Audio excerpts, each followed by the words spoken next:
The optometry room of the laboratory holds the tools to clinically measure the visual acuity and the refraction, to evaluate the binocular vision, and to examine the ocular health of persons who participate in various studies. These tests are done whenever required in order to make sure that, from an optometric point of view, inclusion criteria of these studies are fulfilled.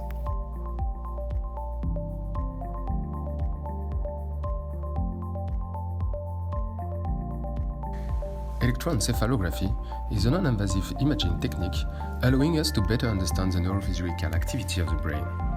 To do so, we install a cap with many electrodes that allows us to record the electrical activity generated by the neuronal exchanges with a high temporal resolution.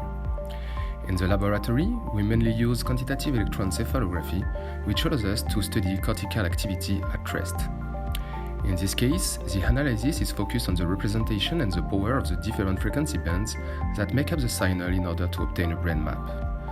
When comparing these brain maps, recorded before and after training, we are able to decipher which frequencies and which cortical areas have seen their activities modified by the training in question. One of our lab's main research axes centers around the study of driving behavior.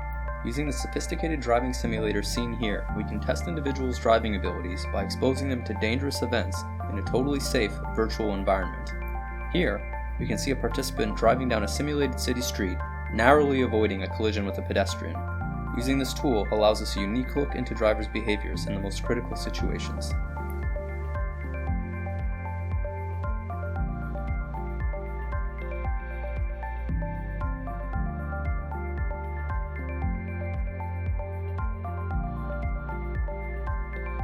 The big room is shared by students coming from different backgrounds, ranging from interns working on virtual reality project to PhD students working on brain analysis or modeling brain functions.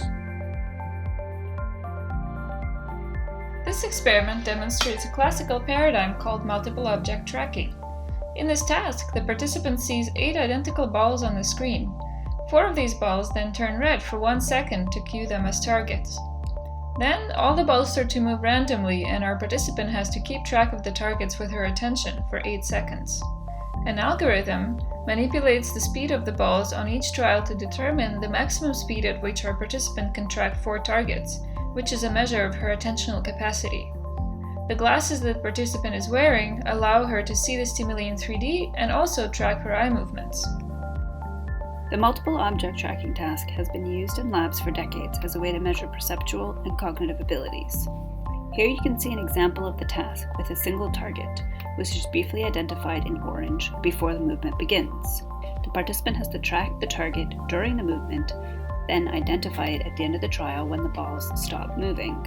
Currently, we're developing an audiovisual multiple object tracking paradigm to understand whether targets that emit sounds are easier to track in 3-dimensional space. This is the Photonics Laboratory, and today I will be present you a photonic application example known as the bifoil photodyne. Now we have the image of the movement of the bifoil photodyne. The bifoil photodyne is made of nanomaterial structures, and when pumped with laser light it mechanically vibrates. We have there the image of that movement, a picture of that movement. In the upper image, you have the movement's velocity in time, in nanometers per second. In the lower image is the spectrum of that movement. Sometimes the movement is unstable and in this example is pumped with the chopped sinus signal. The virtual environment called CAVE is very useful in psychophysics since it allows to control the environment in which the participant is immersed.